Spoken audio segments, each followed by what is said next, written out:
Hello, my name is Knerr, and this is a re-recording of a presentation I originally delivered at the TSW Best Practices Conference in Santa Clara, California on May 7th. So let's go ahead and start in with the most important question, which isn't how to implement a video knowledge base, but why. While most of us still enjoy a good book, it's hard to argue that video hasn't transformed entertainment. From television to movies to video games, video dominates how we consume information today. Just last week, YouTube announced that it's now getting more than 1 billion unique viewers per month. This volume actually exceeds the viewing audience during primetime hours of television. Whether or not you agree with YouTube that this signals a victory over television, there's no question that online video shouldn't be ignored. So let's now move on to some more video knowledge-based use cases. Let me introduce you to Jove, the Journal of Visualized Experiments, founded to help speed up academic research through online video. When an academic team publishes a research paper, they include instructions so that peers can reproduce their experimental results and thus verify the research. Here's an example of such a set of instructions.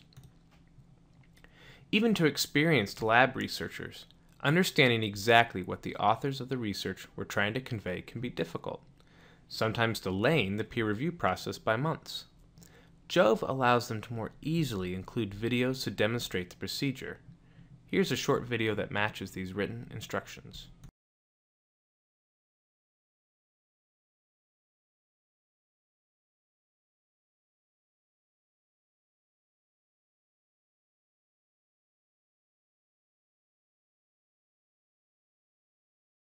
Another great use of video for sharing knowledge is Khan Academy.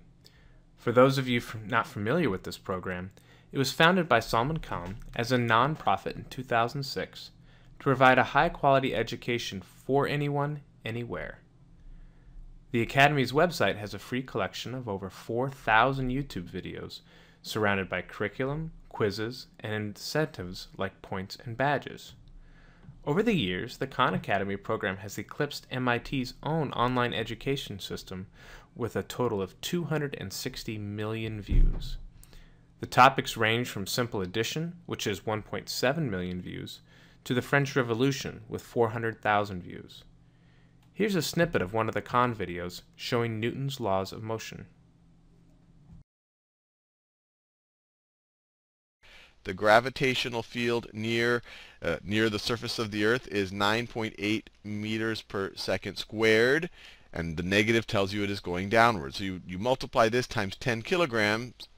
The force, the downward force, the force of gravity is going to be 10 times negative 9.8 meters per second squared. So negative 98 newtons. And I could say that that's going to be in the J direction.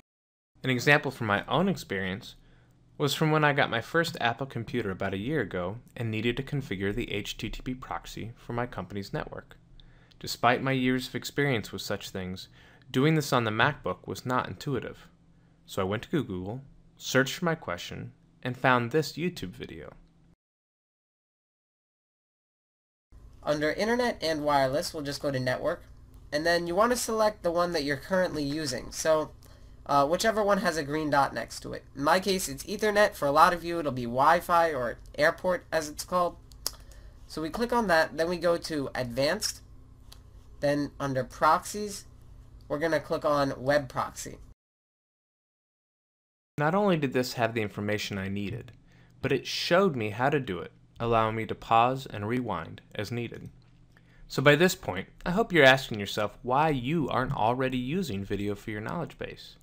Wouldn't your employees and customers benefit from your company's own Khan Academy?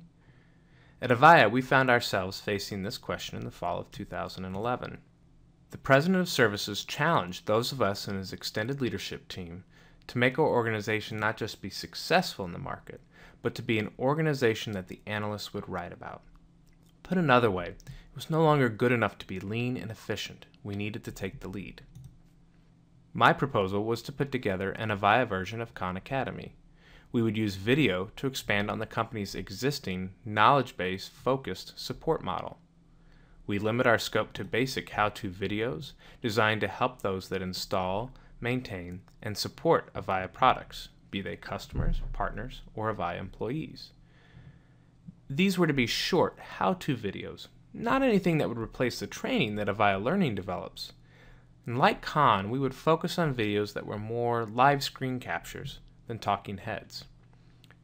Additionally, I propose that unlike Avaya's existing knowledge base, which is only available to our customers with a maintenance agreement, we would make the vast majority of our videos available for free on YouTube. By doing so, search engines like Google would be aware of this content, making it much easier for an engineer to find the answer to an Avaya-related question. As we got started, buy-in from leadership was obviously important. A big part of this was that my team of engineers would need to reprioritize some of our work in order to make time for generating 800 videos in only 9 months. We had great support from Mike Runda, the leader of Avaya Client Services, who gave us the green light to move forward.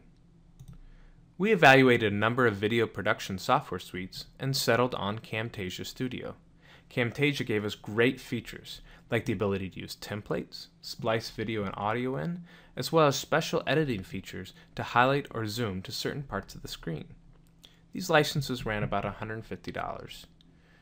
Adding Camtasia required that we upgrade a number of our engineers' laptops to meet the minimum specs, an upgrade that everyone was excited to have a good reason for. For topic selection, I was lucky to be starting with an amazing team of subject matter experts. Most had no trouble coming up with topics for videos. For those that did get stuck, the engineer would talk with the support engineers to determine the most common repeat scenarios that they encounter and find a way to use these videos to speed up resolution and/or prevent the tickets from being opened in the first place. As word got out about our videos, we also started receiving requests from internal and external users. We set a limit of 15 minutes for all the videos and encouraged them to be under the 5-minute mark. The length would really depend on the topic, and I would challenge the author if anything over 10 minutes to see if they could break it into more than one smaller video.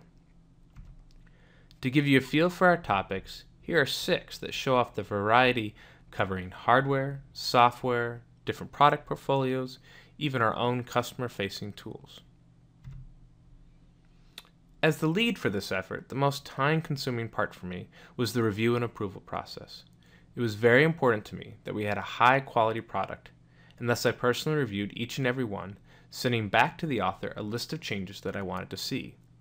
The bar was set high, and a single review could easily take me a half hour. To help reduce the number of errors, I would frequently share an updated list of common problems I was encountering. This was important, as some had a harder time with the learning curve than others, encountering more than 20 issues per submittal and multiple submittals of the same video. It's worth noting, though, that while everyone got much better at it with time, some were submitting perfect videos in day 1, while others never quite got there. Some of my engineers were frustrated with me as they felt the bar was set too high for quality. If I heard any extra noise in the background or if a transition wasn't crisp, I'd send it back. But our users noticed the quality and complimented us on it. I felt it was very important to our success to keep this up. After 3 months, I delegated the approval process to one of my top engineers, Bobby Reddy. She was one of the best at producing error-free videos, and thus I knew she could maintain our quality.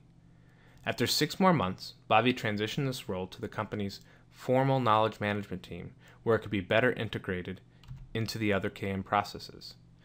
This is important as we made sure we always dual published all YouTube videos to the standard knowledge base by embedding the YouTube video in an article. This helped us ensure that our users could trust that a search of support.avaya.com would return everything. The videos that were deemed proprietary were uploaded to an internal server instead of YouTube and published as internal-only articles in the existing knowledge base. With that context, let me show you a shortened version of one of our more popular videos, which covers how to synchronize data between 2 of our unified communication products.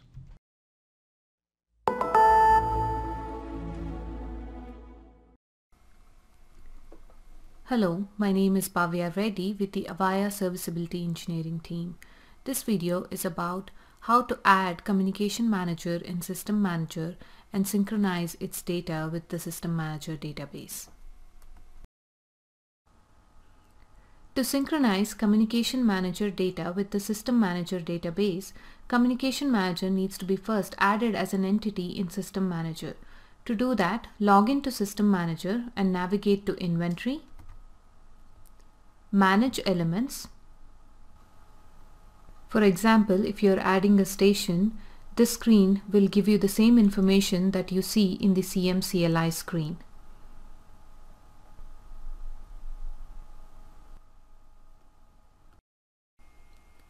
Thank you for your time today. We hope this information was useful. We welcome comments, questions, and feedback at mentor@avaya.com or on Twitter @AvayaMentor. Thank you for choosing Avaya.